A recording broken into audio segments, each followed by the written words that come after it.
ದೋಸ್ತಿಗೆ ದಿಲ್ದಾರ ದುಶ್ಮನ್ ಅಡ್ಡಾದಿ ಮಗನ ಹರ ಹರ.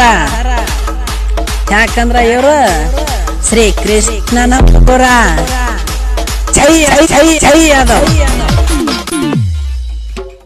ಬೆಂಕಿ ಜೋಡಿ ಸರ್ಸ ಬೇಡ, ಗಾಳಿ ಜೋಡಿ ಗುದ್ದಾಡ ಬೇಡ, ಯಾವತ್ತು ಬಿದ್ದು ನೀ ಸಾಯಿ ಬೇಡ.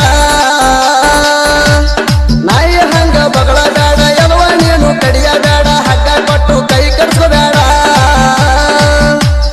ನಮ್ಮ ಜೋಡಿ ಬಿದ್ದ ಬೇಡ, ಬಿದ್ದ ನೀನು ತಿನ್ಕ ಬೇಡ, ಲತ್ತಿ ಹಾಕತಿ ನೋಡ. ಛೈ ಅದ ಎಟ್ಟಾದ ನಿಲ್ಕಂಡಿ